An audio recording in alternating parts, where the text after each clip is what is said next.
శుభములు, వందనాలు తెలియజేస్తా ఉంటున్నాను. ఈ ఉపవాస ప్రార్థనకు చేరవచ్చిన పరిశుద్ధులందరికీ మన ప్రభువును రక్షకుడైన యేసు క్రీస్తు వారి ఘనమైన నామంలో శుభములు, వందనాలు. అందరికీ ప్రైజ్ ది లార్డ్. అందరు బాగున్నారా? దేవునికి స్తోత్రం. ప్రభు మిమ్మల్ని దీవించిన గాక. తలలు వంచితే మనం ప్రార్థన చేసుకొని ఈ మొదటి సెషన్ మనం ప్రారంభించుకుందాం. ప్రార్థన. మహోన్నతుడమైన మా గొప్ప దేవ, నీ ఘనమైన శ్రేష్టమైన నామమునకు కృతజ్ఞత, స్తుతులు, స్తోత్రములు చెల్లిస్తూ ఉన్నాము. ఈ 2025 జనవరి 22వ తారీఖున ప్రభువా, నీ సన్నిధిలో నీ బిడలముగా ఈ 21 రోజుల ఉపవాస ప్రార్థనలో మొట్టమొదటి రోజు నీ సన్నిధిలో మేము కనబడినట్లుగా మీరు మా ఎడల చూపిన మహత్తరమైన కృపకై స్తోత్రాలు. నీ కనికరము మా మీద ఉంచండి. నీ వాక్యము ద్వారా మమ్మల్ని సృజించండి, మాతో మాట్లాడండి. బిడలకు ఏ వాక్యము అవసరమైనదో మీరు ఎరుగుదురు ప్రభువా. ప్రతి ఒక్కరికి కావలసిన నీ మాటలు నీ దాసుని నోట ఉంచండి ప్రభువా. మనుషుడు మాట్లాడిన ప్రయోజనం లేదయ్యా. నీవు నాతో, మాతో, ఇక్కడున్న మా అందరితో మీరు మాట్లాడి నీ నామానికి మహిమ తెచ్చుకున్నామని, సంఘముగా నీ సన్నిధిలో నీ మాటలు వినడానికి చేరువచ్చిన బిడ్డలందరినీ నీ కృపలో జ్ఞాపకపరుచుకున్నామని, ఆయా ప్రాంతాల నుండి నీ మాటలు వింటున్న నీ బిడ్డలను ప్రభువా మీరు జ్ఞాపకపరచుకోండి. నా యొద్దకు వచ్చు వారిని నేను ఎంత మాత్రమును త్రోసి వేయనని చెప్పారు. నీ మాటను జ్ఞాపకం చేసుకొని ప్రార్థిస్తున్నాం. నీ చెంతకు చేరి వచ్చిన నీ బిడ్డల జీవితాలలో నెమ్మదిని, ప్రశాంతతను, సమాధానాన్ని, పాప క్షమాపణను మీరు అనుగ్రహింపచేయండి. వారి జీవితంలో బందీలుగా ఉన్న బంధకాలను, ప్రతి విధమైన బంధకాల నుండి విడిపించండి. నీ నామానికి మహిమ తెచ్చుకోండి. గొప్ప దేవుడవు నాయన. ఆయా ప్రాంతాలలో ప్రభా ఈ ప్రార్థనలో ఏకీభవిస్తున్న బిడ్డలందరినీ నీ చేతికి అప్పగించుకుంటున్నా. నీ కనికరము నీ బిడ్డల మీద ఉంచండి నాయన. వారి విశ్వాసాన్ని మీరు ఘనపరచండి. వారి కుటుంబాలను నీ కృపలో జ్ఞాపకపరచుకోండి. వారి కన్నీటిని మీరు తుడచండి ప్రభువా. అవునయ్యా, నీ ఒక్కడివే నమ్మదగిన దేవుడు ప్రభువా. నీ ఒక్కడివే ఆశ్చర్య మహా గొప్ప కార్యాలు చేయగలిగిన దేవుడు ప్రభువా. నీ ఒక్కడివే సజీవుడు నాయన. నీ ఘనమైన కార్యాలు మేము అనుభవించినట్లుగా ప్రభువా సహాయం చేయండి. విశ్వాసముతో ఈ ప్రార్థనలో ఏకీభవిస్తున్న బట్టి అందరినీ చేతికి అప్పగించుకుంటున్నాం. ఈ సాయంకాల వేళలో ప్రభువా నీ వాక్యము ద్వారా మాతో మాట్లాడండి. మత్తయి సువార్త 4వ అధ్యాయం 4వ వచనంలో చెప్పబడిన రీతిగా మనుష్యుడు రొట్టె వలన మాత్రము కాదు, దేవుని నోట వలన వచ్చు ప్రతి మాట వలన జీవించునని నీ వాక్యం తేటగా మాట్లాడుతుంది. మాకు కావలసిన నీ జీవము గల మాటలను ఈ సాయంకాలం మాకు అనుగ్రహింపచేయండి, మాకు అందించండి ప్రభా. మేము వినువారు మాత్రమై ఉండి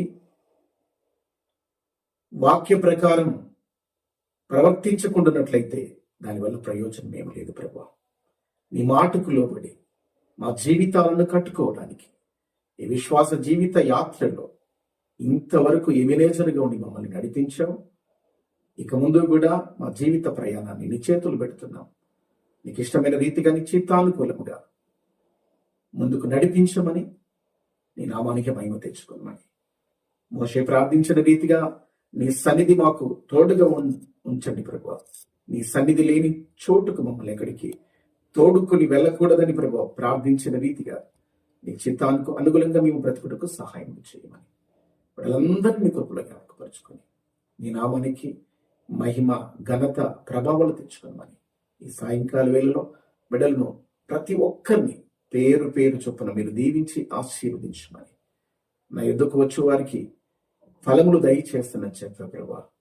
నీ మెండైన దీవెనల చేత బిడ్డలందరినీ ఆశీర్వదించమని, వారి దుఃఖాన్ని, వారి కన్నీటిని ప్రభు మీరు చూస్తున్న దేవుడు ప్రభు. వారి శ్రమలు చూసి వారిని విడిపించి బాగు చేయండి. బలహీనలో తండ్రి స్వస్థపరచండి. నీ నామానికి మహిమ, ఘనత, ప్రభావాలు చెల్లిస్తూ నీ దాసుని నీ శిలువ చాటున మరుగుపరుచుకుని నాతో మాతో మా అందరితో మాట్లాడి మమ్మల్ని వాక్యము ద్వారా బలపరుచుకొని మా ప్రభువును రక్షకుడును యేసు క్రీస్తు వారి శ్రేష్టమైన నామములో స్తుతించి ప్రార్థిస్తున్నాను తండ్రి. ఆమేన్. ఆమేన్. కూర్చుందామండి. ఈ సాయంకాల సమయంలో దేవుని బిడ్డలందరికీ కూడా మన ప్రభువును రక్షకుడును యేసు క్రీస్తు వారి శ్రేష్టమైన నామంలో శుభములు వందనములు తెలియజేస్తూ ఉంటున్నాను. రండి, వాక్యంలో ఈరోజు అంశము అపోస్తుల బోధ. అందరు చెప్పండి, అపోస్తుల బోధ. దానికి మూల వాక్యం యోధా పత్రిక. రండి, చిన్న పత్రిక పరిశుద్ధ గ్రంథములో నుండి యోధా పత్రిక 20వ వచనాన్ని నేను చదువుతున్నాను. మీ భాగాన్ని స్పష్టంగా చూడండి. ప్రియులారా, మీరు విశ్వసించు అతి పరిశుద్ధమైన దాని మీద మిమ్మును మీరు కట్టుకొనుచు పరిశుద్ధాత్మలో ప్రార్థన చేయుచు నిత్య జీవార్థమైన మన ప్రభువుకు యేసు క్రీస్తు కనికరము కొరకు కనిపెట్టుచు దేవుని ప్రేమలో నిలుచున్నట్లు కాచుకొని ఉండుడి. మరొకసారి చదువుతున్నాను, మీ భాగాన్ని స్పష్టంగా చూడాలని మనవి చేస్తున్నాను. ప్రియులారా, మీరు విశ్వసించు అతి పరిశుద్ధమైన దాని మీద మిమ్మును మీరు కట్టుకొనుచు పరిశుద్ధాత్మలో ప్రార్థన చేయుచు నిత్య జీవార్థమైన మన ప్రభువుకు యేసు క్రీస్తు కనికరము కొరకు కనిపెట్టుచు దేవుని ప్రేమలో నిలుచున్నట్లు కాచుకొని ఉండుడి. దేవుని వాక్యం మనకు తేటగా మిమ్మును మీరు కట్టుకొనుచు, ఆ మాట అండర్లైన్ చేయండి, మీ నోట్స్ లో రాసుకోండి. మిమ్మును మీరు ఒక వ్యక్తి కట్టబడుటకు, లేక ఒక విశ్వాసి కట్టబడుటకు, ఒక దేవుని బిడ్డ స్త్రీలైనా పురుషులైనా కట్టబడుటకు ఎలా కట్టుకోవాలి, దేని ద్వారా కట్టబడాలి, తద్వారా వచ్చే లాభాలు ఏంటి, అసలు బైబిల్ మనకి ఏం బోధిస్తుంది? బైబిల్లో నుండి మనము చాలా విషయాలు మనం ఈరోజు నేర్చుకోవడానికి మనం ప్రయత్నం చేద్దాం. మొట్టమొదటిగా బైబిల్ గ్రంథంలో చూడండి, ఇంకొక మాట కూడా మీకు జ్ఞాపకం చేసి ముందుకు వెళ్ళడానికి నేను ప్రయత్నం చేస్తాను.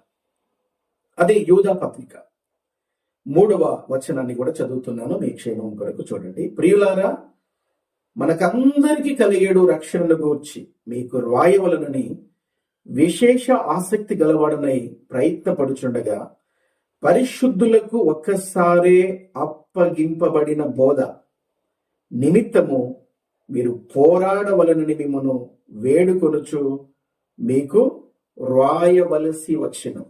ఈ మాటలు గమనించారా? పరిశుద్ధులకు ఒక్కసారే అప్పగింపబడిన బోధ. విన్నారా? దానిని మీకు ప్రారంభంలో జ్ఞాపకం చేశాను, అపోస్తుల బోధ. అందరు చెప్పండి, అపోస్తుల బోధ. అంటే దేవుని చేత ఏర్పరచుకొని ఈ లోకమును దేవుని ప్రేమను ప్రకటించడానికి దేవుడు పంపిన మనుషులు అపోస్తులు, లేక దేవుని చేత పాత్రలుగా వాడబడిన అపోస్తుల బోధ ఈరోజు పరిశుద్ధ గ్రంథంలో నుండి ఈ మొట్టమొదటి ఉపవాస ప్రార్థనలో మనం నేర్చుకోవడానికి మనం ప్రయత్నం చేయడము. మీరు ఒకవేళ మీకు అనుమానం రావచ్చు, అయ్యా లోకంలో చాలా బోధలు వినబడుతున్నాయిగా, మంచిది. లోకంలో రకరకాల మాటలు వినబడుతున్నాయి కదా, మంచిది. లోకంలో చాలా మంది మాట్లాడుతున్నారు కదా, మంచిది. కానీ వాక్య ప్రకారము దేవుడు అప్పగించిన బోధ ఏంటి? దేవుడు అపోస్తులకు లేక దేవుని ప్రజలకు అప్పగించిన బోధ ఏమిటి? ఎందుకంటే ఈ కడవరి రోజులలో ఈ ప్రత్యేకమైన యేసుక్రీస్తు రెండవసారి భూమి మీదకి రావడానికి ఈ దుర్దినములలో, ఈ చివరి దినములలో దేవుని బిడ్డలారా విచిత్రమైన బోధలు, తప్పుడు బోధలు, మనుషులు దేవుని వాక్యాన్ని ప్రక్కన పెట్టి మనుషులను ఎక్కువగా మెప్పించే బోధలు కోకొలలుగా ఉన్నాయి. అయితే వాక్యంలోనికి వెళ్ళడానికంటే ముందు మీ అందరిని నేను కోరే ఒక శ్రేష్టమైన మాట ఏమిటంటే, మీరు ఎవరైనా ఎక్కడి నుండి ఈ మాటలు వినిచున్నా మనందరికీ కూడా గమనించండి, మనమందరం బోధించుచున్న నేను, బోధ వినుచున్న మీరు, మనందరికీ కూడా ఇదే ప్రామాణికం.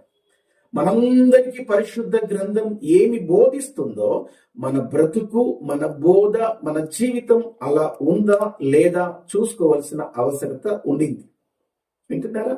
కాబట్టి ఈరోజు మనకి ఎలా మన జీవితం అయిపోయింది అంటే, మనము బైబుల్ చదివేంత సమయం మనకు ఉండడం లేదు. దేవుని వాక్యాన్ని పఠించేంత సమయం లేదు. దేవుని వాక్యం సత్యమేదో అసత్యమేదో, దేవుని వాక్యం మనకి ఏమి తెలియజేస్తుందో, దేవుని వాక్యాన్ని ధ్యానించే అంత సమయము లేని కారణము చేత కడవరి రోజులలో దేవుని బిడ్డలారా కలిపి చెరిపెడి బోధలు కోకొలలుగా వినబడుతున్నాయి. ఇది మనం ఆలోచించాలి, ప్రార్థించాలి. దేవుని వాక్యపు లోతులలో దేవుడు ఏ బోధ అప్పగించాడు, అసలు దేవుని ఉద్దేశం ఏంటి? అన్ని బోధలు ఒకటి కాదా? కాదు. అన్నిందరూ మాట్లాడేది ఒకటి కాదా? కాదు. అన్ని మీరు గమనించాడు. ఒక మాట వినండి దేవుని బిడ్డలారా, కనబడుతున్న తెల్లనివన్నీ పాలు కావు. వింటున్నారా? కాబట్టి కల్తీ పాలలో ఏ విధముగా కలిసిపోయిందో ఈ చివరి రోజులలో సత్యవాక్యాన్ని, సత్యవాక్యాన్ని ప్రకటించడానికి దేవుని ఆత్మ ప్రేరేపితులైన వారు ప్రయాసపడి, మరి ముఖ్యంగా జీవితాలను పనంగబెట్టి ప్రజలకు దేవుని ప్రేమను చేరవేయవలసిన దాని కొరకు సమస్తం కోల్పోయి, సమస్తం నష్టపోయి క్రీస్తును సంపాదించుకోవడానికి వారు చేసిన పని ఈనాడు కనబడటలేదు. ఈనాడు ఎక్కడ చూసినా దేవుని బిడ్డలారా ప్రాస్పారిటీ అనే మాట తప్ప దేవుని సత్యవాక్యము వినబడే రోజులు మనకు కనబడడం లేదు. దేవుని బిడ్డలారా వింటున్నారా?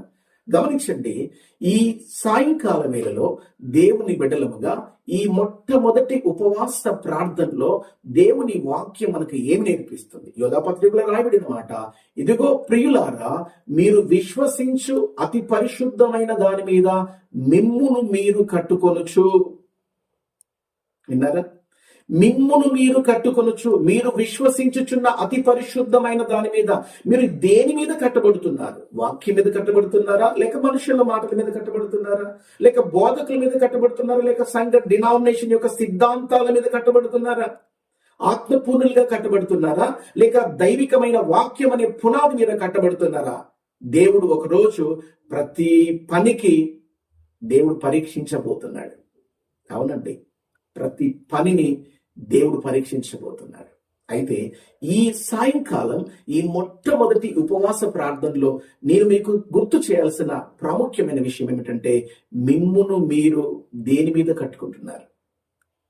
వాక్యము మీద కట్టబడిన బైబిల్ తెలియజేస్తుంది. మత్తయి సువార్త కొండ మీద ప్రసంగం 7వ అధ్యాయం ప్రభు చెప్పాడు 24వ వచనంలో, ఇదిగో ఈ నా మాటలు విని, మరలా చెప్తున్నాను, ఈ నా మాటలు విని, దేవుడు చెప్తున్నా, ఈ నా మాటలు విని వాటి చొప్పున చేయు ప్రతి వాడు బండ మీద తన ఇల్లును కట్టుకొనిన బుద్ధిమంతుని పోలి ఉండును. అదే చెప్పండి, ఈ నా మాటలు విని, దేవుని మాటలు విని దేవుని వాక్య ప్రకారం మన జీవితాలను కట్టుకున్నట్లయితే, దైవజనమా, దేవుడి సంగమా, ఎన్ని ప్రమాదాలైనా, ఎన్ని తుఫానులైనా, ఎన్ని గాలులైనా, ఎన్ని ప్రతికూల పరిస్థితులైనా ఆ పునాది బండ మీద ఉన్న కారణమును బట్టి ఆ పునాదిని ఎవరు కదిలించడానికి లేదు. అది ఎప్పుడు స్థిరంగా నిలబడుతుంది. నీ ఒకవేళ దేవుని కొరకు నిత్యత్వములో, నిత్య రాజ్యంలో స్థిరంగా నిలబడాలన్న ఆశ, ఆసక్తి, ఆకాంక్ష నీకున్నట్లయితే జాగ్రత్తగా బైబుల్ చదవండి. జాగ్రత్తగా నేను చెప్పే మాటలు వినండి. బైబిల్లో మనం చూస్తున్నది ప్రతి బోధను మనం పరీక్షించుకోవాలి. ప్రతి మాటలు దేవుని వాక్యపు వెలుగులో వాక్యానుసారంగా ఉన్నాయా, లేక సొంతగా మనుషులు మాట్లాడుతున్నారా? దయతో మీరు గమనించండి. దేవుని వాక్యమును మన జీవితములలో ఖచ్చితంగా వాక్యము మనకు తెలిసి ఉంటేనే దేవుని యొక్క చిత్తం, దేవుని యొక్క ప్రణాళిక, దేవుని యొక్క సంకల్పం మనకు అర్థమవుతుంది. దేవుని బిడ్డలారా, మీకు అర్థమవుతుంది కదా. ఇంకొక మాట నేను జ్ఞాపకం చేస్తాను. ఎందుకు ఈ ప్రారంభంలో ఈ విషయాన్ని మీకు గుర్తు చేస్తున్నానంటే, వాక్యంలో రాయబడింది, లోకంలో ఉన్నదంతయు శరీరాశ, లోకంలో ఉన్నదంతయు నేత్రాశ, లోకంలో ఉన్నదంతయు జీవపు డంబము. అయితే గమనించండి, ఈ లోకపు నటన గతించే రోజులలో మనం ఉన్నాం. వింటున్నారా? ప్రభు తెలియజేస్తున్న యేస్కేలు గ్రంథంలో, ఇదిగో నేను దేశమును పాడు చేయకుండానట్లు బద్దలైన సందులలో నిలవదగిన వాడెవరు? వింటున్నారా? ఆ గ్యాప్ లో ఉండే వాళ్ళు ఎవరు? దేవుని పక్షముగా, ప్రజల పక్షముగా, ప్రజల క్షేమము కొరకు నిలిచి రోధించి ప్రార్థించగలిగిన వారు ఎవరు? ఆ గ్యాప్ లో నిలవబడగలిగిన వారెవరు? దేవుని బిడ్డలారా, నిలువదగిన వారెవరు? బైబిల్ వెరీ క్లియర్ గా చెప్తుంది. దేవుని బిడ్డలారా, ఈ రాత్రి కాల సమయంలో దేవుని పిల్లలముగా, దేవుని వాక్యముగా మనం ఎలా కట్టబడుతున్నాం? విశ్వాసములో వాక్యానుసారంగా కట్టబడుతున్నామా? అయితే మరొక మాట ప్రభు ఏం చెప్పారంటే, పరిశుద్ధులకు ఒక్కసారి అప్పగించబడిన బోధ. అపోస్తలుడైన పౌలు అంటాడు, ఇదిగో నేను కాక పరలోకం నుండి దేవదూత దిగి వచ్చినా కూడా మరొక సువార్తను మీరు నమ్మకండి. ఎందుకు? కడవరి రోజులలో మనుష్యులను దేవుడి నుండి వేరు చేసే సువార్తలు వినబడుతున్నాయి. వింటున్నారా? యేసు క్రీస్తును కాకుండా, యేసు క్రీస్తు నిజ దేవుణ్ణి అంగీకరించకుండా ఆయా ఆత్మలు, ఆయా బోధలు లోకంలో చాలా వినబడుతున్నాయి. వింటున్నారా? అవసరమైతే దేవుని దూతలు కూడా వచ్చేసి దేవునికి వ్యతిరేకంగా మాట్లాడి దురాత్మలు చేసే బోధలు కోకలులైపోతున్నాయి. అందుకే యోహాను రాసిన మొదటి పత్రిక 4వ అధ్యాయంలో, ఆయా ఆత్మలు దేవుని సంబంధమైనవో కావో పరీక్షించే సమయం ఇది. దేవుని బిడ్డలారా, మనం కట్టుకుంటున్నప్పుడు ఒక నిమిషం మీ దృష్టికి నేను తీసుకొస్తాను ఒక సంగతిని. మనం కట్టుకున్న కట్టడ ఎలా ఉండాలంటే చిరకాలం నిలబడి ఉండాలి, నిత్యత్వంలో ప్రభుత్వం ఉండాలి. మన కుటుంబాలు, మన వ్యక్తిగత జీవితం, మన ఆత్మీయ జీవితం, మన ప్రార్థన జీవితం, మనం క్రీస్తును నమ్ముకున్న ఏకైక కారణం నిత్యత్వం ప్రభుత్వం ఉండాలని. నాశనానికి వెళ్తున్న మన జీవితాలను ఆయన సంరక్షించి వాటిని విడిపించి, మరి ముఖ్యంగా మనను క్రీస్తులో ఒక పాలిభాగస్తులు చేయి, క్రీస్తు అనే బండ మీద మనల్ని నిలిపాడు. ఇది ఎంత ఆలోచన చేయండి, ఇది ఎంత గొప్ప దేవుని ప్రేమ, మీరు ఒకసారి ఆలోచించండి. కాబట్టి ఇంత మన కొరకు ప్రాణం పెట్టి, మనల్ని ప్రేమించి, మనల్ని సంరక్షించి, మన కొరకు ఆకాశానికి భూమికి మధ్య వేలాడదీయబడిన ప్రభువు వాక్య ప్రకారం, ప్రభు యొక్క సత్య వాక్య ప్రకారం మన పునాది వేసుకోవడం మనకు ఆశీర్వాదకరం. దేవుని బిడ్డలారా, మరొక మాట మీకు గుర్తు చేయండి. ఈ కడవరి రోజులలో కనబడుతున్న తెల్లనివన్నీ పాలు కావు. పాలన్నీ స్వచ్ఛమైనవని నేను చెప్పడానికి లేదు. దేవుని బిడ్డలారా, అన్ని క్షేమాభివృద్ధి కలగ చేయవు. వాక్యంలో రాయబడింది, గలతీ పత్రిక 5వ, అన్నింటి యందు నాకు స్వాతంత్రము కలదు గాని అన్నియు చేయదగ్గవి కావు. వింటున్నారా? అన్ని బోధలు సరైన బోధలైతే ఇన్ని బోధలు ఎందుకు చెప్పవలసి వస్తుంది? అన్ని బోధలు సరిగ్గా ప్రభువు గురించిన మాట చెప్పగలిగితే ఇన్ని బోధలు ఎందుకు పుట్టుకొచ్చేస్తున్నాయి? దైవ ప్రేరణ కలిగి, దేవుని ఆత్మ కలిగి ప్రతి ఒక్కరు మాట్లాడుతున్న మాట ఏంటో తెలుసా? ప్రతి ఒక్కరు బోధించే, మేము చెప్పేదే కరెక్ట్ అంటారు. ఒక మాట మీకు చెప్తాను వినండి, ప్రతి ఒక్కరు మాట్లాడే మాట ఇదే అండి.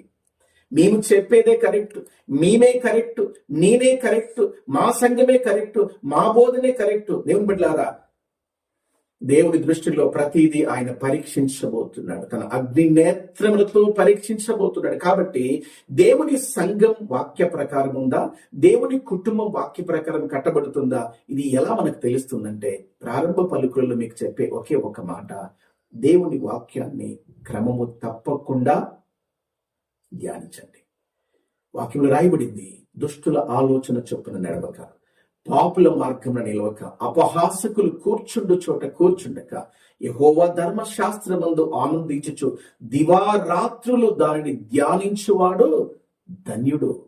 అతడు నీటి కాలువల యోరను నాటబడినదై ఆకు వాడక తన కాలమందు ఫలమిచ్చు చెట్టు వలె ఉండును. అతడు చేయునదంతయు సఫలమగును. ఆమె చెప్పండి. నీ జీవితాలలో దేవుని కార్యాలను కన్నులారా చూడాలి. సత్యవాక్యం నీకు అర్థం కావాలంటే దేవుని వాక్యాన్ని క్రమము తప్పకుండా దేవుని వాక్యాన్ని గ్రంథస్థం చేయాలి. వాక్యం చదవడం మానేయకండి. అందుకే డివైన్ గ్రేస్ ప్రత్యేకమైన ఫ్యామిలీ మెంబర్స్ అందరికీ కూడా బైబుల్ రీడింగ్ చార్ట్స్ ఇచ్చాం. ఒకవేళ మీకు అలాంటి చార్ట్స్ కావాలంటే మీకు ఆన్లైన్ లో అందుబాటులో మీరు నంబర్ కనబడుతుంది, ఆ నంబర్ కు మీరు టెక్స్ట్ చేయండి, జస్ట్ కాల్ చేయండి. తప్పకుండా మా వాళ్ళు మీకు అందిస్తారు. ఎందుకు తెలుసా? మిమ్మల్ని కోరేది ఒకటే, మీరు వాక్యాన్ని చదివినప్పుడు దేవుడు మీ కుటుంబాలను కట్టే అవకాశం ఉంటుంది. వాక్యం అనే పునాది మీద మీ కుటుంబాలు కట్టబడితే వచ్చే శ్రమ కాలంలో మీ కుటుంబాలు దేవుని చేతిలో ఉంటాయి. వచ్చే కష్టకాలంలో దేవుడు మిమ్మల్ని కాపాడుతాడు. మరి ముఖ్యంగా వచ్చే ప్రమాదకరమైన ప్రతికూల పరిస్థితులలో మీరు భయం ఉండదు. ప్రభు చెప్తున్నాడు, నా యుద్ధకు వచ్చు వారిని ఎంత మాత్రమో త్రోసివేయను. దేవుని చెంతకు నువ్వు రాగలిగితే, దేవుని వాక్య ప్రకారం నీ కుటుంబాన్ని నువ్వు కట్టుకోగలిగితే, మరి ముఖ్యంగా నువ్వు చిరస్థాయిలో ఇహమందు పరమందు నిత్యత్వం దేవునితో ఉంటా. అన్నమాట అర్థమవుతున్నాయా? జాగ్రత్తగా వినండి. ఇప్పుడు అతి పరిశుద్ధమైన దాని మీద, అంటే ఒక మాట మీకు చెప్పాను, వాక్యము మీదనే కట్టబడాలి. వాక్యము ఆధారితమైన సంఘముగా మనం ఉండాలి. వాక్య ఆధారితమైన కుటుంబాలుగా మనం ఉండాలి. వాక్యము కాకుండా ఒకవేళ మనుషుల కట్టడాలను బట్టి, మనుషుల పద్ధతులను బట్టి మనం కట్టబడితే ఒక దినం మనం నిలువలేని దేవుని బిడ్డలారా.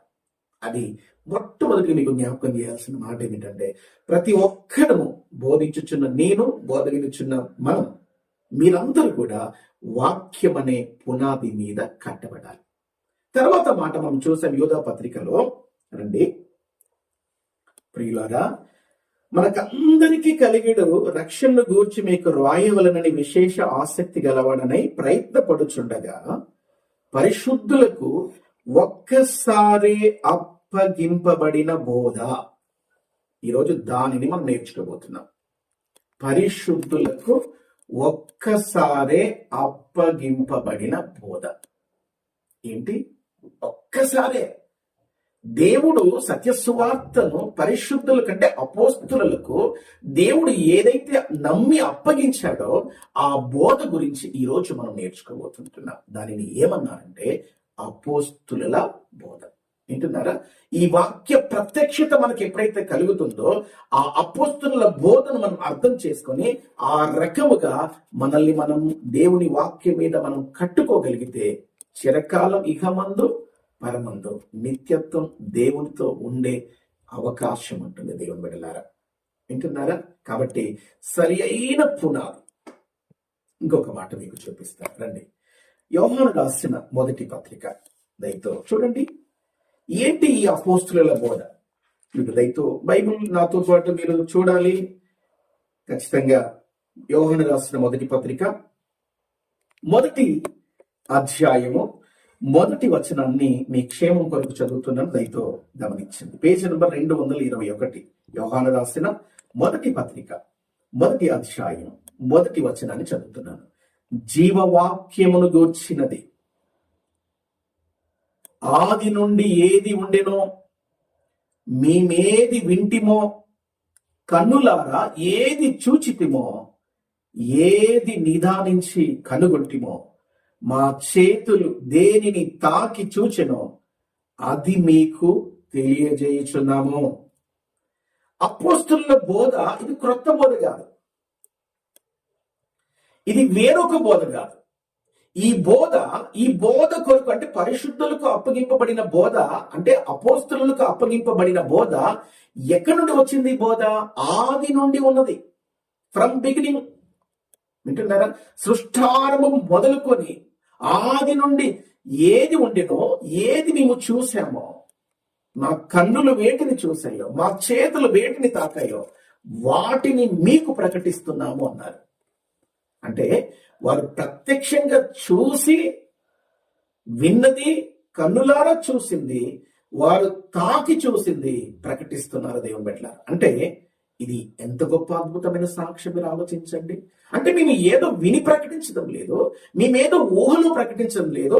మా కన్నులు చూసింది, మా చెవులు వినింది, మా చేతులు తాకింది. మా చేతులు వేటిని తాకాయి? ఆ నజరుడైన యేసును గురించిన ఒక సత్య సువార్తను ప్రకటించడానికి మా చేతులు తాకి, ఇదిగో ఆయనతో మాకు తాకిన ఆ సత్య సువార్తను మేము ప్రకటిస్తున్నాము. గమనించండి నా మాటలు. మా చేతులు దేనిని తాకి చూచెనో చూసి, బైబిల్లో రాయబడిన మాట ఏంటో తెలుసా? యెహోవా ఉత్తముడని రుచి చూచి తెలుసుకోవాలి. తెలుసుకొని రుచి చూశారు. అపోస్తుల బోధాన్ని ఎందుకన్నానంటే, ఈ అపోస్తుల్లో దేవుని ప్రేమను రుచి చూశారు, దైవికమైన ప్రణాళికను రుచి చూశారు, దేవుణ్ణి రుచి చూశారు, తెలుసుకున్నారు, కన్నులారా చూశారు. అందుకే మా కన్నులు వేటిని చూసినో ఆ విషయాలు రాస్తున్నారు దేవుని పట్ల. వింటున్నారా? మీకు అర్థమవుతుందా? కాబట్టి ఈ అపోస్తుల బోధ ఇది క్రొత్త బోధ కాదు, ఆది నుండి ఉన్నది. వీరు కనులారా చూసింది, దాన్ని స్థిరపరుస్తూ రుజువుపరుస్తూ ఉంటున్నారు దేవుని బిడ్డలారా. ఇప్పుడు రండి ఒకసారి ఎఫెసీ పత్రికకు వెళ్దాం. 2వ అధ్యాయం ఎఫెసీ పత్రిక, అపోస్తులైన పౌలు ఎఫెసీ పత్రిక గమనించండి, 2వ అధ్యాయం. నేను మీ క్షేమం కొరకు 20వ వచనాన్ని చదువుతున్నాను, దయతో మీ భాగాన్ని చూడండి. ఎఫెసీ పత్రిక 2వ అధ్యాయం 20 నుండి నేను చదువుతున్నాను, దయతో మీ భాగాన్ని చూడండి. పేజ్ నంబర్ 174, తెలుగు బైబిల్ ప్రకారము పేజ్ నంబర్ 174, ఎఫెసీయులకు రాసిన పత్రిక 2వ అధ్యాయం 20వ వచనము నుండి నేను 22వ వచనం వరకు చదువుతున్నాను. దయతో మీ భాగాన్ని స్పష్టంగా చూడవలసిందిగా మనవి చేస్తున్నాను. నా మాట్లాడబోతున్నాయా? ఎఫెసీయులకు రాసిన పత్రిక 2వ అధ్యాయం 20వ వచనము నుండి నేను చదువుతున్నాను.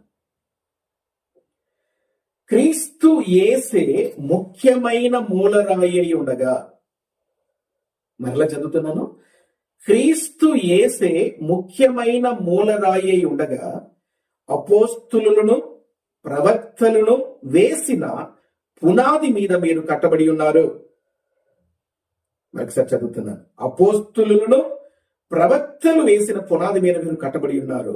ప్రతి కట్టడమును ఆయనలో చక్కగా అమర్చబడి ప్రభువునందు పరిశుద్ధమైన దేవాలయ మగుటకు వృద్ధి పొందుచున్నది. ఆయనలో మీరు కూడా ఆత్మ మూలముగా దేవునికి నివాస స్థలమై ఉండుటకు కట్టబడుచున్నారు. గమనిస్తున్నారా? క్రీస్తు యేసే ముఖ్యమైన మూల రాయి అయి ఉండగా అపోస్తులు ప్రవక్తలు వేసిన పునాది మీద, ఆ పునాది క్రీస్తే, క్రీస్తు అనే పునాది మీద కట్టబడుచున్నారు. గమనించండి. అందుకే మీకు ప్రారంభంలో చెప్పాను, పరిశుద్ధులకు అప్పగింపబడిన బోధ ఏంటండి? అందుకే మీరు విశ్వసించు అతి పరిశుద్ధమైన దాని మీద, అంటే క్రీస్తు వాక్యము మీద ప్రతి ఒక్కరు కట్టబడాలి. సిద్ధాంతాల మీద కాదు, సంఘాల మీద కాదు, మనుషుల మాటల మీద కాదు, వాక్యము అనే పునాది మీద మనమందరూ కట్టబడాలి. ఎందుకో తెలుసా? ఒక దినం ఆయన అగ్ని నేత్రములతో చూసినప్పుడు మన కట్టడం నిలిచి ఉండాలి. దేవుళ్ళ హల్లెలూయా. వింటున్నారా దేవుళ్ళ? కొన్ని లేఖనాలు మీ దృష్టికి నేను తీసుకువస్తాను. రండి. కొరింథీ పత్రిక, మొదటి పత్రిక 3వ అధ్యాయం. కొరింథీ అపోస్తలుడైన పౌలు కొరింథీ సంఘానికి రాస్తున్న మొదటి పత్రిక 3వ అధ్యాయం. మీ క్షేమం కొరకు నేను చదువుతున్నాను, గమనించండి. 3వ అధ్యాయం, పేజ్ నంబర్ 147, క్రొత్త నిబంధన, పేజ్ నంబర్ 147, కొరింథీ సంఘానికి రాస్తున్న మొదటి పత్రిక 3వ అధ్యాయం 10వ వచనం నుండి నేను చదువుతున్నాను.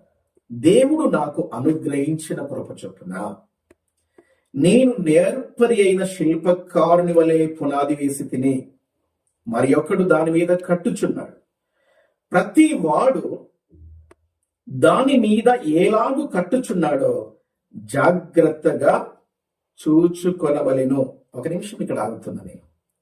ప్రతి వాడు, లేక ప్రతి విశ్వాసి, లేక ప్రతి దేవుని బిడ్డ, క్రీస్తును అంగీకరించిన ప్రతి ఒక్కరము ఎలాగ మన భక్తి జీవితంలో మనం కట్టబడుతున్నామో, మనుషుల మాటల వలన కట్టబడుతున్నామా? సిద్ధాంతపరంగా సంఘముల మాటల మీద మనం కట్టబడుతున్నామా? సంఘం డినామినేషన్స్ పద్ధతుల మీద మనం కట్టబడుతున్నామా? ఒక నిమిషం ఆగండి దేవుని బిడ్డలారా, ఆలోచన చేయండి. వాక్యం ఏమంటుంది? జాగ్రత్తగా చూడండి. ప్రతి వాడు ఎలాగూ కట్టబడుచున్నాడో జాగ్రత్తగా చూసుకోవాలా. ఎందుకంటే జాగ్రత్తగా ఇప్పుడు చూడలేమనుకోండి, ఒక దినం మనం జాగ్రత్తగా చూసుకునే అవకాశం ఉండదు. ఇప్పుడు మనల్ని మనం సరి చేసుకోకుండా, ఇప్పుడు మనం కట్టడం మనం సరిగ్గా లేకుండా మనం తర్వాత బాధపడే ప్రమాదం ఉంటుందేమో. నేను ఒక మాట మీకు చెప్తాను. మనం ఒక బిల్డింగ్ కట్టేటప్పుడు, మీ అందరికి బహుశా చాలా ఎక్కువ అనుభవాలు ఉన్నాయి కదా దేవుని బిడ్డలారా. ఒక బిల్డింగ్ కట్టేటప్పుడు పునాది ఎంత ముఖ్యం మీరు ఆలోచించండి. పునాది చాలా ముఖ్యం. పునాది గట్టిగా ఉంటే బిల్డింగ్ నిలబడుతుంది. పునాది సరిగ్గా లేకుండా, గత కరోనా కంటే ముందు ఇలా చెప్పాలి, ఇప్పుడు కరోనా తర్వాత కరోనా ముందు, ఇది మీకు ఈజీగా అర్థమవుతుంది. కొన్ని సంవత్సరాల క్రితం హైదరాబాద్ లో ఒక ప్రాంతంలో మరి ముఖ్యంగా ఏమైపోయిందో తెలుసా? కొన్ని ఫ్లోర్స్ ఉన్న ఒక అపార్ట్మెంట్ భూమిలోనికి దిగిపోయింది. బిల్డర్ సరిగ్గా పునాది వేయలేదు, కృంగిపోయింది, నేలమట్టం అయిపోయింది. చాలా బాధ. మీరు ఆలోచించండి, ఎందుకు ఆ బిల్డింగ్ ఎందుకు అలా కూలిపోయింది? కూలిపోవడానికి గల కారణం పునాది సరిగ్గా లేదు. దేవుని బిడ్డలారా ఆలోచించండి. పెద్దలు చెప్తారు, వంట పాడైపోతే తీసి మరలా ఇంకోటి చేసుకోవచ్చు, పంట పాడైపోతే మరలా నెక్స్ట్ ఇయర్ అయినా మనం చేసుకోవచ్చు. కానీ నీ భక్తి జీవితంలో నీ ఆధ్యాత్మికమైన క్రీస్తుతో ఉన్న సంబంధం పాడైపోతే, ఒకవేళ నీ కట్టడం మధ్యలో ఆగిపోతే, లేకపోతే నిలబడలేకపోతే పరిస్థితి ఏంటి ఒకసారి ఆలోచన. అందుకే అక్కడ రాయబడిన మాటలు మీరు చూడండి దేవుని బిడ్డలారా. ప్రతి వాడు దాని మీద ఏలాగు కట్టుచున్నాడో జాగ్రత్తగా చూసుకోనండి. వింటున్నారా? అందుకే జాగ్రత్త అనే మాట మనం అక్కడ చూస్తున్నాం. వేయబడినది తప్ప మరి ఒక పునాది ఎవడును వేయనేరడు. ఈ పునాది యేసు క్రీస్తే. ఈనాడు క్రీస్తుకు వ్యతిరేకమైన బోధలు ఎన్ని వినబడుతున్నాయండి? క్రీస్తును పక్కన పెట్టిన బోధలు ఎన్ని ఉన్నాయండి? క్రీస్తు లేని మాటలు ఎన్ని ఉన్నాయండి? మీరు ఆలోచించండి. క్రీస్తును ప్రక్కన పెట్టి అనేకులు దేవుని బిడ్డలారా ఈనాడు క్రీస్తుకు వ్యతిరేకులుగా, క్రీస్తుకు శత్రువులుగా నడుచుకుంటున్నారు. ఆలోచించండి. క్రీస్తు సిలువకు వ్యతిరేకంగా నడుస్తున్నారు, సిలువకు శత్రువులుగా నడుస్తున్నారు దేవుని బిడ్డలారా. క్రీస్తు ప్రేమ అర్థం కావడంలే. వారి భక్తి జీవితాలలో స్థిరంగా నిలబడాలన్న ఆలోచన, ఆ జ్ఞానం మనుషులకు కలగడం లేదు దేవుని బిడ్డలారా. ఎందుకు తెలుసా? ఈ కడవరి రోజులు మనుషులు ఒక భ్రమలో, అందుకే ఆయా ఆత్మలు దేవుని సంబంధమైనవో కావో, భ్రమపరచు ఆత్మ ఒకవేళ ఉన్నదేమో. మీరు ఆలోచించండి. భ్రమపరచు ఆత్మ ఒక ట్రాన్స్ లో నీ ఉన్నావేమో. దేవుని వాక్యము చదివి దేవుని బిడ్డగా నీవు ఉండి దేవుని కొరకు బ్రతుకుచున్న నీవు, దేవుని కొరకు నిలబడుచున్న నీవు అనుకుంటున్నావు ఒకవేళ ట్రాన్స్ లో ఉన్నావేమో వాక్యము లేక. ఒకవేళ నీ భక్తి, నీ రియాలిటీ, నీ నిజతత్వం దేవుని బిడ్డ గమనించండి. ఒక దినం దేవుడు టెస్ట్ చేయబోతున్నాడు. నీ విశ్వాసాన్ని పరీక్షించబోతున్నాడు, నీ భక్తి జీవితాన్ని పరీక్షించబోతున్నాడు, నీ కట్టడను పరీక్షించబోతున్నాడు. ఏంటున్నారా? మన ఉమ్మడి ఆంధ్రప్రదేశ్ ఉన్నప్పుడు అనేక ముఖ్యమంత్రులు మారుతూ వచ్చారు కదా. ఎక్కువగా మనందరికి తెలిసిన ముఖ్యమంత్రి చాలా ఒక రాజకీయంలోనే ఒక గొప్ప మలుపు తీసుకొచ్చినాడు. మీరు చరిత్ర వెళితే ఎన్టీ రామారావు ఒక చరిత్ర తీసుకొచ్చేసాడు. తెలుగు వారి పక్షముగా గమనించండి, ఒక మలుపును తీసుకొచ్చాడు, ఒక చైతన్యాన్ని తీసుకొచ్చేసాడు. గమనించండి, ఆనాడు ఒక గొప్ప విప్లవమే అని చెప్పవచ్చు. రాజకీయంలో ప్రజల క్షేమము కొరకు తెలుగు వారి పక్షముగా, మరి ముఖ్యముగా అనేకులకు ఒక గొప్ప మార్పును తీసుకురాగలిగిన ఒక గొప్ప నేత, ఒక గొప్ప మాజీ ముఖ్యమంత్రి ఎన్టీ రామారావు గారు. మీరు ఆలోచించండి. ఆ కాలంలో అనేకమైన రోడ్డు విస్తరణ పనులు కావచ్చు, సంక్షేమ పనులు కావచ్చు. అయితే ప్రతి పని నాకు తెలిసి మా తాతగారు చెప్పేవారు, ఆ రోడ్డు వేసిన తర్వాత ఇంజనీర్స్ వచ్చి దాన్ని టెస్ట్ చేసేవాళ్ళు. చిన్నపిల్లలు మాకు అప్పుడేం తెలిసేది కాదు. ఆ తాతగారు దాన్ని ఎక్స్ప్లెయిన్ చేసి, నాన్న ఇది ఉంటే ఇది ఎందుకు టెస్ట్ చేస్తారో తెలుసా? ఎందుకంటే ఆ బిల్డర్ ఎవరైతే ఉన్నారో, లేక ఆ కాంట్రాక్టర్ ఎవరైతే ఉన్నారో, దీనికి సంబంధించిన లీడర్ ఎవరైతే ఉన్నారో, ఈ పనిని భుజముల మీద వేసుకుని ప్రారంభించిన వాళ్ళు ఎవరైతే ఉన్నారో వాళ్ళు నాణ్యమైనది వాడలేదు. అందుకే టెస్టింగ్, దానిని బట్టే ఆ రోడ్లు ఎక్కువ కాలం ఉంటుంది. ఒక మాట చెప్తాను, ఈ రోడ్ల టెస్టింగ్ అంటే నాకు ఇంకొక మాట గుర్తుకొస్తుంది. చూడండి, మన ఉమ్మడి ఆంధ్రప్రదేశ్ లో ప్రకాశం బ్యారేజ్ అది ఇప్పటికీ చెక్కు చెదరకుండా ఉంటుంది. ఎందుకో తెలుసా? నాణ్యమైన స్టీల్ వాడారు, నాణ్యమైన సిమెంట్ వాడారు, నాణ్యమైన శాండ్ వాడారు. సెకండ్ క్వాలిటీ తీసుకురావాలా. మీరు ఆలోచించండి. ఆనాడు కొన్ని వందల సంవత్సరాలు గమనించింది ఏం బిడ్డారా, దాదాపు ఆల్మోస్ట్ 100 years అయిపోయినా కూడా చెక్కు చెదరని మీరు వెళ్తే అద్భుత రీతిగా ప్రకాశం బ్యారేజ్, మీరు ఆలోచించండి ఎంత అద్భుత రీతిగా ఉండింది. ఆనాటి కట్టడం ఈనాటి వరకు నిలిచి ఉంది అంటే వాళ్ళు కాంప్రమైజ్ కాలేదు, కట్టే విషయంలో కాంప్రమైజ్ కాలేదు, క్వాలిటీ విషయంలో కాంప్రమైజ్ కాలేదు. వాడే ముడి పదార్థాలు, ఒక కట్టడం ఎక్కువ కాలం నిలిచి ఉండాలంటే దానికి కావలసిన ముడి పదార్థాలు సరిగ్గా ఉండాలి. సెకండ్ క్వాలిటీ వాడకూడదు. మీరు ఆలోచించండి, సెకండ్ క్వాలిటీ వాడకూడదు.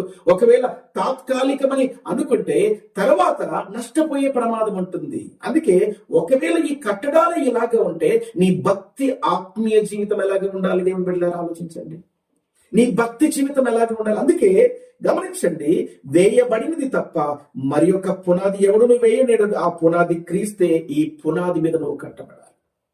అయితే కొన్ని కట్టడాలు ఉన్నాయి మనుషులంట. చూద్దాం ఆ మాటలు కూడా.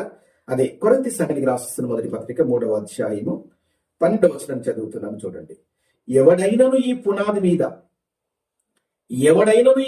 మీద బంగారము, వెండి, వెలగల రాళ్ళు, కర్ర, గడ్డి, కొయ్యకాలు మొదలైన వాటితో కట్టిన ఎడల వాని పని కనబడును. ఏంటంట? బంగారము, వెండి, వెలగల రాళ్ళు. విన్నారు ఈ మాటలు? బంగారము, వెండి, వెలగల రాళ్ళు. అయితే మరొకరు ఎలాగా? కర్ర, గడ్డి, కొయ్యకాలు. ఏ దాని మీద కట్టుకున్నారో గమనించండి. అయితే గమనించండి, దాని పని ఏమవుతుంది? అది అగ్ని చేత బయలుపరచబడును, మరియు వాని పని ఎట్టిదో దానిని అగ్నియే పరీక్షించును. దేవుడు అగ్ని నేత్రములతో చూసినప్పుడు గమనించండి, దేవుని విశ్వాస జీవితంలో మరి ముఖ్యముగా ఈ కడవరి రోజులలో నీ భక్తి జీవితాన్ని దేవుడు పరీక్షించినప్పుడు అగ్ని గడ్డికి తగిలితే ఎలా ఉంటుందండి? మీరు ఆలోచించండి. అగ్ని కొయ్యకాలు తగిలితే మనం చూస్తున్నాం, కాలిఫోర్నియా కారు చిచ్చు. నూతన సంవత్సరంలో అంతా సంతోషం సంతోషం సంతోషం సంతోషం సమాధానం. కానీ చూడండి, ఒక కారు చిచ్చు ఎలాగా ఒక్క దగ్గర ప్రారంభమై కొన్ని వందల ఎకరాలను, ఇంకా అంతకంటే ఎక్కువనే సర్వే చెప్తుంది, అంతకంటే ఎక్కువనే కారు అది బహు భయంకరమైన రీతిగా ఎంతగా వ్యాపించిందో మీరు ఆలోచించండి. దేవుని అగ్ని ద్వారా నీ విశ్వాస జీవితం పరీక్షించబడినప్పుడు నువ్వు కర్ర, గడ్డి, కొయ్యకాలైతే కాలిపోయే ప్రమాదం ఉంది. బంగారము, వెండి, వెలగల రాళ్ళు నిప్పులో వేసేయండి. కర్ర, గడ్డి, కొయ్యకాలు నిప్పులో వేసేయండి. నిప్పు రవ్వలు తగిలితే ఏది నిలబడుతుంది? అగ్నికి ఏది నిలబడుతుంది? మీరు ఆలోచించండి. ఈ సాయంకాల వేళలో దేవుని వాక్యం, అందుకే మీరు కట్టబడుచున్నది, వేయబడినది తప్ప వేరొక పునాది లేదు. ఆ పునాది క్రీస్తే. ఆ బోధలో, ఆ వాక్యంలో మీరు కట్టబడాలి. మరలా చెప్తున్నాం దేవుని బిడ్డలారా, అలాగే కట్టబడితే నీ కొరకు దేవుడు బహు భయంకరమైన కార్యాలు చేస్తాడు. ఎలా తెలుసా? నువ్వు ఆశ్చర్యపోతావు, దేవుడు కార్యాలు ఎలా ఉంటాయా, ఇంత గొప్పగా దేవుడు నా కొరకు పనిచేస్తాడా. అలాగే నీ విశ్వాస జీవితంలో ఉంటే అసలు నీకు ఒళ్ళు జలదరిచ్చిపోయే పనులు చేస్తాడు దేవుడు. మచ్చుకు నేను ఒక సంగతి చెప్పి నేను అపోస్తుల బోధలు కొన్ని విషయాలు మీ దృష్టికి తీసుకొచ్చి ప్రార్థన చేస్తాను. వింటున్నారా? దేవుని యందు విశ్వాసం ఉంచినప్పుడు, దేవుని వాక్యము ద్వారా కట్టబడినప్పుడు ఒక వ్యక్తి జీవితములలో మొట్టమొదటిగా కనబడేది విశ్వాసం. దానికి షడ్రకు, మెషకు, అబేద్నెగో వాళ్ళు అన్నారు, దానియేలు గ్రంథం మీరు చదవండి, రాజా మాకు చింత లేదు, ఈ ప్రతిమకు మొక్కండి. ఈ మధ్యలో బోధలు ఎలా ఉన్నాయండి? మీరు ఆలోచించండి. విచిత్రమైన బోధలు ఏంటి? అంత కాంప్రమైజ్. దైవత్వాన్ని, లోకత్వాన్ని తీసుకొచ్చేసి కలిపేస్తున్నారు. కలిపి చెరిపేడు బోధలండి, కలిపి చెరిపేడి బోధలు. మనకు వినడానికి బాగానే ఉంటుంది, కానీ వాక్యం దానికి ఒప్పుకుంటుందా? వాక్యం దానికి సపోర్ట్ చేస్తుందా? మన ఆధ్యాత్మిక జీవితానికి తాత్కాలికమైన వాటికి వినడానికి, చెప్పడానికి బాగానే ఉంటుంది, కానీ భక్తి జీవితంలో రాజీ పడుతున్నారు, చల్లారిపోతున్నారు. అయితే షడ్రకు, మెషకు, అబేద్నెగో ఏమన్నారో తెలుసా? మేము ఆ ప్రతిమకు మొక్కం. ఎందుకు? మేము దేవుని సేవించేవారు, మా దేవుడు జీవము గలవాడు, మా దేవుడు సజీవుడు. ఇంకొక మాట అన్నారు, దేవా మా దేవుడు, దేవుడి వైపు చూస్తూ వారి విశ్వాసాన్ని బలపరుచుకొని గమనించండి, మా దేవుడు మమ్మల్ని రక్షించుటకు సమర్థుడు. ఒక మాట చూద్దామా, దానియేలు గ్రంథం. నీ క్షేమం కొరకు నా మాటలు జ్ఞాపకం. ఎందుకంటే క్రీస్తు వాక్యం మీద మనం కట్టబడితే, క్రీస్తు విశ్వాసంలో మనం స్థిరంగా నిలబడగలిగితే, క్రీస్తు అనే పునాది మీద మనం కట్టబడితే దేవుని బిడ్డలారా అసలు దేనికి మనం భయపడం. ఇంకొక మాట చదువుతున్న 3వ అధ్యాయం దానియేలు గ్రంథం, పేజీ నంబర్ 734. తీస్తున్నారా? తీయండి. దానియేలు గ్రంథం 3వ అధ్యాయం పేజ్ నంబర్ 734. దానియేలు గ్రంథం 3వ అదేం 16వ వచనాన్ని చదువుతున్నది గమనించండి. షద్రకు మేషకు అబేద్నెగోయు రాజుతో ఇలాగూ చెప్పిరి, నెబుకద్నెజరు ఇందును గూర్చి నీకు ప్రత్యుత్తరమియ్యవలనన్న చింత మాకు లేదు. మరి విశ్వాసమైన మాటలు చూడండి. రాజా నెబుకద్నెజరు, చూడండి, ఎప్పుడు రాజుని పిలవాలి కానీ పేరు పెట్టి పిలుస్తున్నారు. అసలు చూడండి ఎంత భయం లేదండి. ఎందుకు? దేవునికి భయపడే వారికి మనుషులతో భయం ఏం లేదండి. మీరు గమనించండి, నెబుకద్నెజరు మీకు ప్రత్యుత్తరం, నీకు జవాబు ఇవ్వాలన్న చింత మాకు లేదయ్యా. మేము సేవించుచున్న దేవుడు మండుచున్న ఈ వేడిమి గల ఈ అగ్ని గుండములో నుండి మమ్మను తప్పించి రక్షించుటకు సమర్థుడు. హల్లెలూయా. ఈ మాటలు వినిచున్న దేవుడు బిడ్డలారా, షడ్రకు మేషకు అబేద్నెగోల దేవుడు ఎలాంటి వాడో తెలుసా? ఈ వేడిమి గల అగ్ని గుండములో నుండి రక్షించుటకు సమర్థుడు, తప్పించుటకు సమర్థుడు. ఎంత విశ్వాసం అండి! ఈనాడు దేవుని మాటలు వినుచు విశ్వాసంలో మనం అలాగే ఉంటున్నామా? దేవునిపై నమ్మకం ఉంచండి, దేవునిపై ఆధారపడండి, దేవుని కొరకు నిలబడండి. మరి ముఖ్యంగా దేవుని వాక్యం అనే పునాది మీద కట్టబడండి. మీకు ఒక విషయం తెలుసా? ఎండలేని ధైర్యం వస్తుంది. వాక్యంలో రాయబడింది, నీ భక్తి నీకు ధైర్యం పుట్టిస్తుంది. ధైర్యంగా ఉండండి. అందుకే షడ్రకు మేషకు అబేద్నెగో మాకు చింత లేదు. ఎందుకు చింత? దేవుడు మనకుండగా, ఇమ్మానుయేలు అన్న దేవుడు మనకుండగా మనకు చింత ఎందుకు? ఆ ధైర్యముతో మాట్లాడు. మా దేవుడు మమ్మల్ని రక్షించుటకు సమర్థుడు. ఇంకొక మాట కూడా అన్నారు. ఆ స్టేట్మెంట్ చూడండి ఎంత బాగుందో. రక్షించుటకు సమర్థుడు మరియు నీ వశమున పడకుండా ఆయన మమ్మల్ని రక్షించును. రాజా, నీ వశమున పడకుండా ఆయన మమ్మల్ని రక్షించును. ఒకవేళ రక్షింపకపోయినను రాజా, నీ దేవతలను మేము పూజింపము. విన్నారా?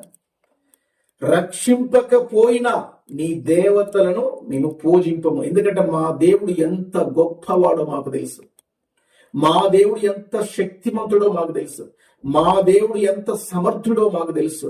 మా దేవుడి లాంటి దేవుడు ఇక్కడ లేరు కాబట్టి మీ దేవతలకు మేము నమస్కారము చెయ్యము.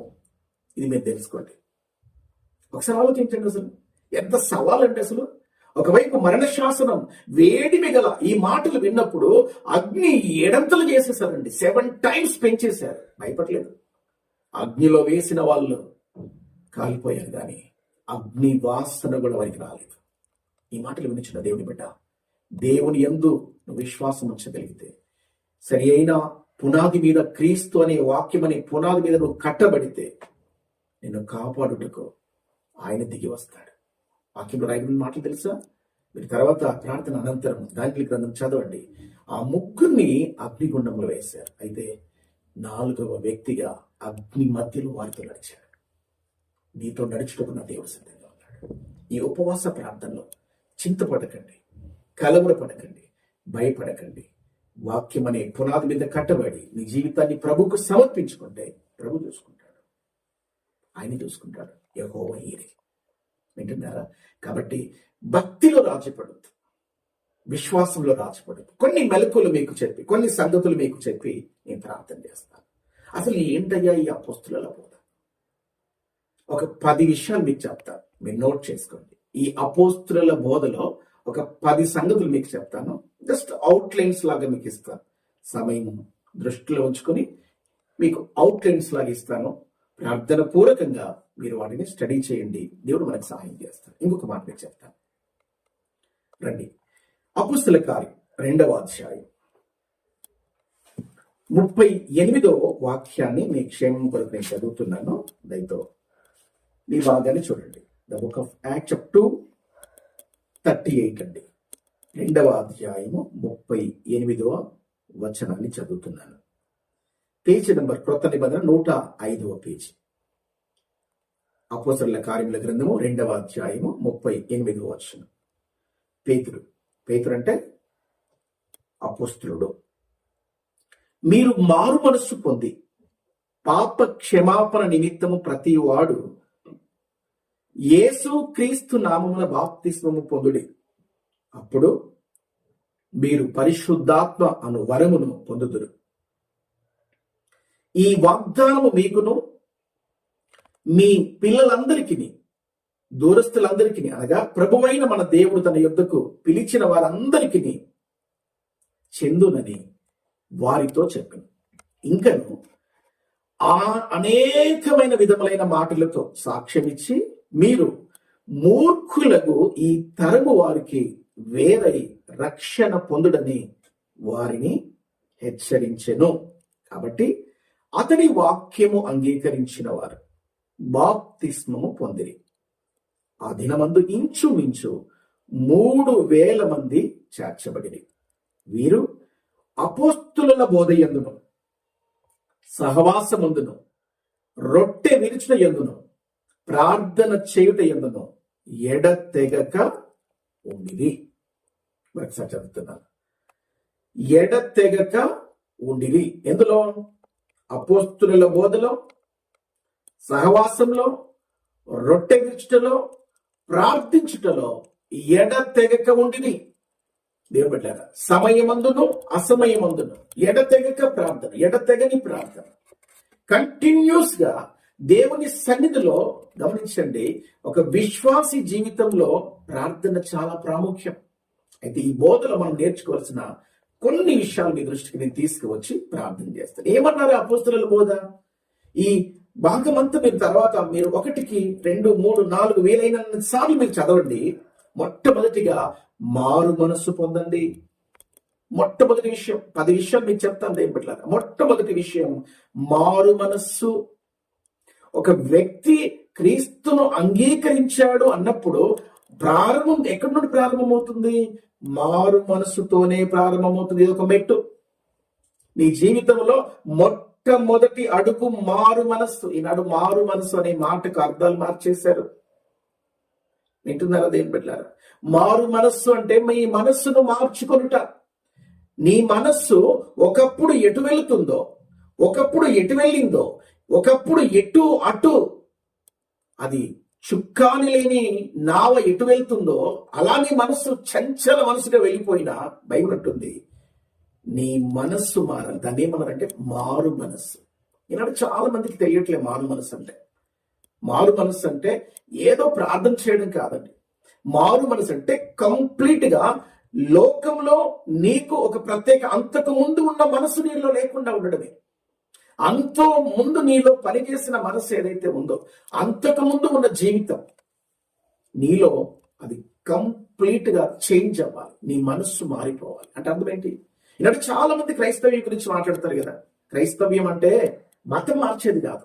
నీ మనస్సు, నీ మతి ఒకప్పుడు పాపం గురించి, లోకము గురించి, లోక ఆశల గురించి ఆలోచించే, పాపం కొరకు వెంపర్లాడే ఈ మనస్సు మారాలి. అందుకే ఫస్ట్ స్టెప్ ఏదైతే ఉందో, మొట్టమొదటి మాట ఏదైతే ఉందో, ఈ మారు మనస్సు. అందుకే యోహాను బాప్తిస్మం ఇచ్చి యోహాను ఒక మాట అన్నాడు. అనేక మంది యోర్దాను నదిలో ఆయన బాప్తిస్మం ఇస్తున్నప్పుడు, అనేకులు వస్తున్నప్పుడు ఒక మాట అన్నాడు, ఇదిగో మారు మనస్సునకు తగిన ఫలం ఫలించు. మత్తయి 3వ అధ్యాయం 10వ వచనం తెలియజేస్తుంది, ఇప్పుడే గొడ్డలి చెట్టు వేరున ఉంచబడి ఉన్నది, మంచి ఫలములు ఫలింపని ప్రతి చెట్టు. మారు మనస్సు పొందుకున్నప్పుడు, వింటున్నారు దేవుని బిడ్డలారా, నీ మనస్సు మారిన తర్వాత నీ లైఫ్ లో ఇది నీ మైండ్, నీ మతి మారిపోవాలి. ఒకప్పుడు పాపం కొరకు ఆలోచన, ఒకప్పుడు లోకం వైపు ఆలోచన. అయితే క్రీస్తులోనికి ఫస్ట్ అడుగు మారు మనస్సు. దాన్ని ఏమన్నారంటే నీ మనస్సును మార్చుకొనుట. ఒక ఎగ్జాంపుల్ చెప్పి నేను 2వ అంశంలోనికి వెళ్తాను. ఒక తండ్రికి 2 కుమారులు ఉన్నారు. లూకా సువార్త 15వ అధ్యాయం. 2 కుమారులలో చిన్నవాడు అంటే చిన్న కుమారుడు తండ్రి దగ్గర, డాడీ నాకు రావాల్సిన భాగం నాకు ఇచ్చేసాయి, నాకు రావాల్సిన వాట నాకు ఇచ్చేసాయి. తన ఆస్తిని తీసుకుని తన ఫ్రెండ్స్ తో కలిసి దూరదేశం వెళ్ళి అక్కడ బాగుంటాను అనుకున్నాడు. దూరదేశంలో డబ్బులు ఖర్చు అయ్యేంత వరకు స్నేహితులు ఉన్నారు. ఇష్టానుసారంగా తనకు నచ్చిన జీవితం జీవించాడు. డబ్బులు ఖర్చు అయిపోయాయి. డబ్బులు ఖర్చు అయిపోయిన తర్వాత తన దగ్గర ఏమీ లేదు.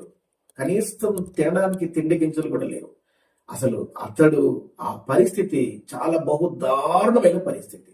ఆకలితో అలమటిస్తూ ఒకరోజు ఏం చేశాడంటే, కనీసం పందులు కాయడానికి పనికి కుదుర్చుకున్నాడు. దేని కొరకు? పట్టెడు అన్నం కొరకు. లేకుంటే తినకపోతే చచ్చిపోతాడుగా. అందుకే ఈ పందులు కాసే ఉద్యోగాన్ని సెలెక్ట్ చేసుకున్నాడు.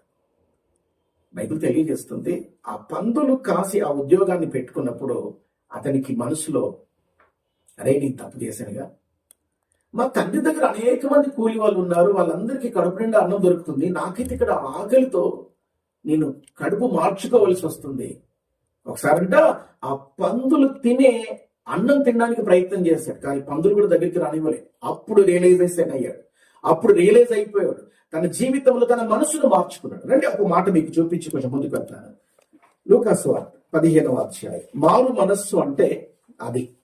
మీకు బైబిల్లో నేను ఇంకా సమయాన్ని దృష్టిలో పెట్టుకుని నేను ఎక్కువసేపు దీన్ని పొడిగించడానికి కాదు, మీరు ఒకసారి దయతో రండి. 15వ అధ్యాయం లూకాసు వార్త 15వ అధ్యాయం నేను చదువుతున్నాను, గమనించండి. 17వ వచనం. అయితే బుద్ధి వచ్చినప్పుడు వాడంటే చిన్న కుమారుడు, చెప్పాడు కదా, బుద్ధి వచ్చినప్పుడు వాడు చిన్న కుమారుడు, నా తండ్రి యొద్ద ఎంతో మంది కూలివాండ్రకు అన్నము సమృద్ధిగా ఉన్నది, నేనైతే ఇక్కడ ఆకలితో చచ్చిపోవచ్చున్నాను. నేను లేచి నా తండ్రి యొద్దకు వెళ్ళి, తండ్రి నేను పరలోకమునకును విరోధముగాను నీ ఎదుటలో పాపము చేసి తిని. విన్నారా? ఇది మారు మనసు. అయ్యో ఇక్కడ పరిస్థితి బాగలేదే, ఇక్కడ నా జీవితం పాపంలో ఉండిపోయిందే, ఇక్కడ నా జీవితం చాలా కష్టమైన పరిస్థితులలో ఉండిందో. మీరు ఆలోచించండి. అయ్యా నా తండ్రి యొద్దకు వెళ్తే నాకు అన్నం దొరుకుతుంది, ఇక్కడ ఎందుకు నేను చాలా పిచ్చివాళ్ళగా బ్రతుకుతున్నాను, నాకు ఇక్కడ అన్నం పెట్టేవాళ్ళు లేరు. నా తండ్రి ఇంటి దగ్గర సమృద్ధి ఉంది, నా తండ్రి ఇంట్లో అందరికి అన్నం ఉంది, నేనైతే ఇక్కడ పస్తులు ఉంటున్నాను. అయ్యో నేను తప్పు చేశాను. మారు మనసు, నేను తప్పు చేశాను. ఏమంటాడు చూడండి, నా తండ్రి పరలోకమునకు విరోధముగా నీ ఎదుట నేను పాపం చేశానయ్యా, నన్ను క్షమించు. నా స్థానం ఇది కాదు, నా స్థలం ఇది కాదు, నేను నా తండ్రి దగ్గర ఉండవలసిన వాడిని. కానీ ఇప్పుడు ఇక్కడ ఆకలి ఎందుకు తెలుసా? నా సొంత ఇష్టమును బట్టి, నా సొంత ఇచ్ఛను బట్టి నేను నా ఇష్టానుసారంగా బ్రతకాలనుకున్నాను. అయితే కొన్ని రోజులు బాగానే ఉంది. డబ్బులున్నంత వరకు స్నేహితులు ఉన్నారు, డబ్బులున్నంత వరకు మనుషులు నన్ను ప్రేమించారు, డబ్బులున్నంత వరకు నాకు రెస్పెక్ట్ ఇచ్చారు, డబ్బులున్నంత వరకు నన్ను చక్కగా ట్రీట్ చేశారు. నా దగ్గర డబ్బులు అయిపోయిన తర్వాత నన్ను ప్రేమించే వారెవరు లేరు, నన్ను చేర్చుకునే వారెవరు లేరు. చివరికి పందుల యుద్ధ వచ్చి పడ్డారు. చాలా దుఃఖంతో తండ్రి గుర్తుకొచ్చాడు. దేవుని బిడ్డ, ఈ మాటలు వినుచున్న నీవు, ఈ ప్రార్థనలు ఏకీభవిస్తున్న నీవు, దేవుని అనాది ప్రణాళిక, దేవుని ప్రేమలో, దేవుని కుటుంబంలో నిన్ను తన ఉన్నతమైన పనిలో దేవుడు నిలబెట్టాడు, తన కుటుంబంలో నువ్వు ఉండాలని. కానీ ఈనాడు ఏమైపోయాడు తెలుసు? మానవుడు తన ఇష్టానుసారంగా దేవుని నుండి వేరైపోయి, తప్పిపోయిన కుమారుడు ఏ విధముగా తండ్రి నుండి వేరైపోయి తప్పు తెలుసుకొని తిరిగి వచ్చాడు. దాన్ని మారు మనస్సు అన్నారు. ప్రభు నీ కొరకు ఇంకా ఎదురు చూస్తున్నాడు. తప్పు తెలుసుకొని అయ్యో నాకు ఇక్కడ సుఖము లేదు, ఇది ఇక్కడంతా నాకు నెమ్మది లేదు, ఇక్కడ నాకు సమాధానం లేదు, ఇక్కడ నా జీవితం, అయ్యో నా తండ్రి ఇంట అందరికీ అన్నం ఉంది, ఇక్కడ నేను పస్తులుండిపోతున్నాను, ఆకలితో చచ్చిపోతున్నాను, నేను తిరిగి నా తండ్రి యొద్దకు వెళ్తాను. పాపం మానవుణ్ణి దేవుణ్ణి వేరు చేసేసింది. పాపం తండ్రిని కుమారుని వేరు చేసేసింది. ఆలోచించండి, ఈ కుమారులమైన మనం తండ్రి తప్పు చేశామయ్యా, తిరిగి ఆయన దగ్గరికి రావాలని మనము తలంచడమే మారు మనసు. పాప జీవితాన్ని విడిచిపెట్టి తిరిగి తండ్రి ఇంటికి వెళ్ళాలని చెప్పేదే మారు మనసు. అపోస్తుల బోధలో మొట్టమొదటి సంగతి మారు మనసు. ఇంకా రానున్న కాలం మనం అన్ని ఆ సంగతులు 10 విషయాలు మీకు చెప్తానన్నాను. అవన్నీ ఒకటి తర్వాత ఒకటి మీకు జ్ఞాపకం చేస్తాను. మీకు అర్థమవుతుందా మారు మనసు అంటే? నీ మనసు మారిందా? ఇంతకాలం దేవుని బిడ్డలారా ఏది శాశ్వతం కాదు. నీ ధనం ఉన్నంత వరకే మనుషులు నీతో ఉంటారు. నీ అందం ఉన్నంత వరకే మనుషులు నీతో ఉంటారు. అందం కరిగిపోతుంది.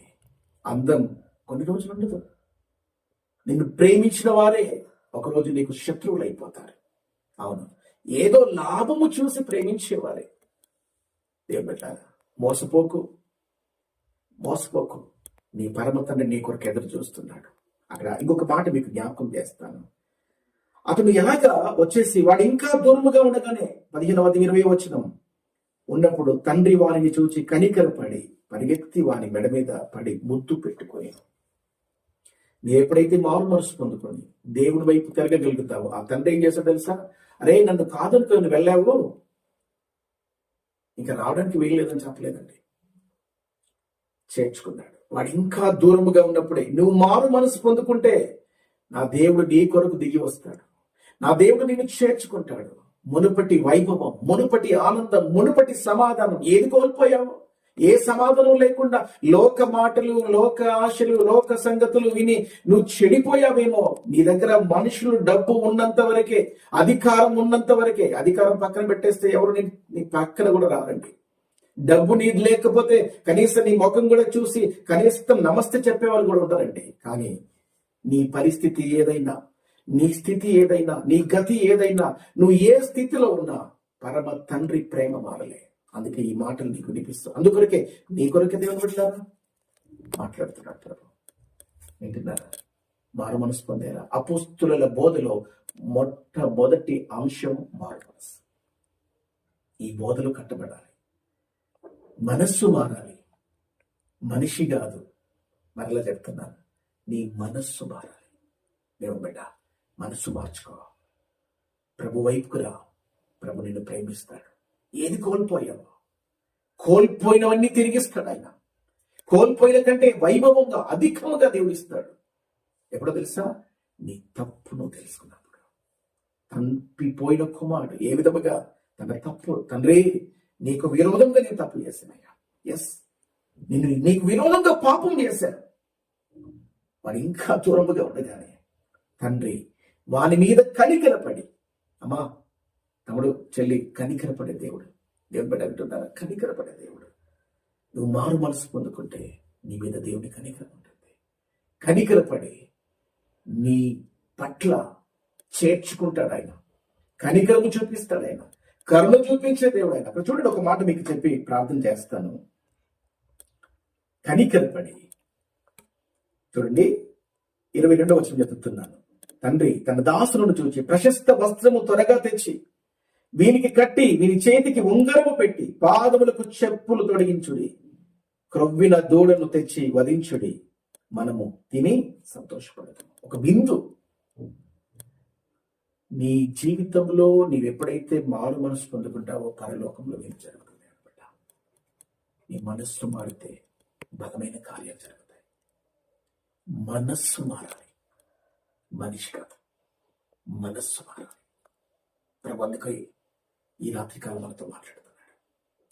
నీ మనస్సు మారాలి అంటే ఖచ్చితంగా ప్రభు చేతులకు రా, ప్రభు దగ్గరికి రా, ప్రభు మాటలు విను, ప్రభు సంఘంలో ఏకీభవించు, ప్రభుతో నిలబడు. దేవా, ఇదే బోధ, ఇది అపోస్తుల బోధ.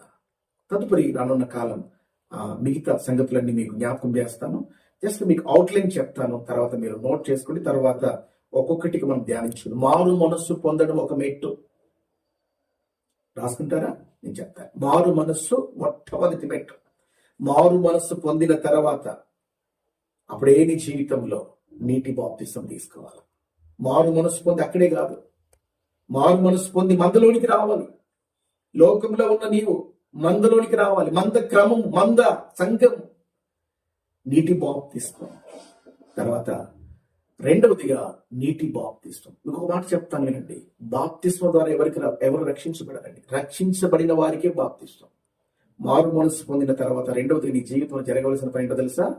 నీటి బాప్తిస్మం. నమ్మి బాప్తిస్మము పొందిన వాడు రక్షింపబడడం. ఇంకా బాప్తిస్మానికి దూరంగా ఉన్నావేమో, ఇంకా రక్షణకు దూరంగా ఉన్నావేమో, దేవుడు నీ కొరకు మాట్లాడుతున్నాడు. ఇంకా నీవు మారు మనసు పొంది రక్షించబడు, నీ కుటుంబానికి దేవుడు సమాధానం ఇస్తాడు. తర్వాత మనం చూస్తే నీటి బాప్తిసం పొందుకున్న తర్వాత పరిశుద్ధాత్మ నింపుదల కావాలి. నేను అవుట్లైన్ చెప్తాను, తర్వాత మీరు రాసేసుకోండి. 1 మారు మనస్సు, రాసుకున్నారా?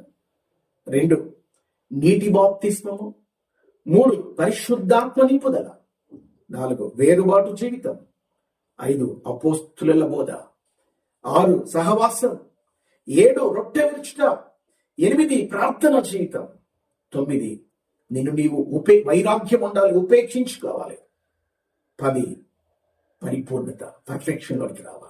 ప్రతి మనుష్యుని సంపూర్ణతలోనికి తీసుకువెళ్ళడమే సేవకుడు చేయాల్సిన పని. ఇలా జరగాలి అంటే క్రమం తప్పకుండా దేవుని వాక్యం ధ్యానించు, క్రమం తప్పకుండా దేవునిలో నిలబడు. రానున్న కాలం అనేకమైన విషయాలు మనం నేర్చుకోవడానికి మనం ప్రయత్నం చేయడం. అర్థమవుతుందా? ఎలా కట్టుకుంటున్నారు పరీక్షించుకోండి, ప్రార్థించుకుందాం, ఈ కూటాన్ని మనం ముగించుకుందాం. పరిశుద్ధమైన మా దైవానికి స్తోత్రాలు. ఈ రాత్రి కాలం మాతో సూటిగా, తేటగా, స్పష్టంగా మాట్లాడడం నీకు స్తోత్రాలు ప్రభు. ఎంతమంది అయితే నీ మాటలు విని నీ బిడ్డలు ఏకీభవిస్తున్నారు, వారిని మీరు బలపరచండి. వారి పాప రోత జీవితం నుండి ప్రభావ వారిని మీరు తండ్రి క్షమించండి, రక్షణానందం కలుగజేయండి. నీ కొరకు బిడ్డలను ప్రభావ గొప్పగా నిలబెట్టి వాడుకోండి. నమ్మదగిన దేవుడు నైనా బలమైన కార్యాలు చేయండి. ఈ మొట్టమొదటి ఉపవాస ప్రార్థనలు మీరు మాకు తోడుగా ఉండి మమ్మల్ని బలపరిచిన విధానం కొరకు మీకు కృతజ్ఞత స్తుతులు స్తోత్రములు చెల్లిస్తూ చేరవచ్చిన సంఘం అంతటిని ఆయా ప్రాంతం నుండి ప్రభావ ప్రత్యేకంగా ఈ ప్రార్థనలు పొందుకున్న ప్రతి ఒక్కరిని మీరు దీవించి ఆశీర్వదించి నీ నామానికి మహిమ తెచ్చుకోమని, ప్రతి ఒక్కరిని నీ కృపలో జ్ఞాపకపరుచుకుని కష్టాలు, బాధలు, రోగాలు, ఇబ్బందులలో ఉండి ప్రభావ విశ్వాసంతో ఈ ప్రార్థనలో ఏకపించిన బిడ్డల పరిస్థితులు చూస్తున్న దేవుడు నాయన, బలహీనులను బలపరచండి, కృంగిన వారిని లేవనెత్తండి, దుఃఖంలో ఉన్న వారికి ఓదార్పును దయచేయండి. ఆర్థికంగా వెనుకబడిన బిడ్డలను ప్రభా తండ్రి ద్వారాలు తెరవండి, మార్గాలు తెరవండి, వారి పక్షం ఉన్న కార్యములు చేయండి ప్రభా. నేను నమ్మిన వారిని మరచిపోయే దేవుడు కాదు, విడిచిపెట్టే దేవుడు కాదు ప్రభా. సహాయం చేయండి. ఆశ్చర్యకరమైన నీ సహాయం బిడ్డలందరికీ మీరు అనుగ్రహించేయండి. ఇంకా విశ్వాసంలో, భక్తిలో స్థిరంగా వారు నిలబడి నీ రాజ్య విస్తరణ కొరకు వాడుకున్నామని పేరు పేరు చెప్పిన ప్రతి ఒక్కరిని దీవించి ఆశీర్వదించండి. యేసు నామమున ప్రార్థిస్తున్నాము తండ్రి, ఆమేన్. మన తండ్రి అయిన దేవుని ప్రేమయు, మన ప్రభువును రక్షకుడైన యేసు క్రీస్తు వారి కృపయు, పరిశుద్ధాత్మ దేవుని సహవాసము, సంరక్షణ, పోషణ, సకల దీవెనలు ఈ రాత్రి కాలం ఈ మొట్టమొదటి ఉపవాస ప్రార్థనలోనికి చేరవచ్చిన బిడ్డలందరికీ, సంఘమందరికీ ఇప్పుడు ఎల్లప్పుడూ సదాకాలం తోడై నీడై నడిపించును గాక. ఆమేన్. God bless you all. ప్రభు అందరిని దీవించి ఆశీర్వదించును గాక.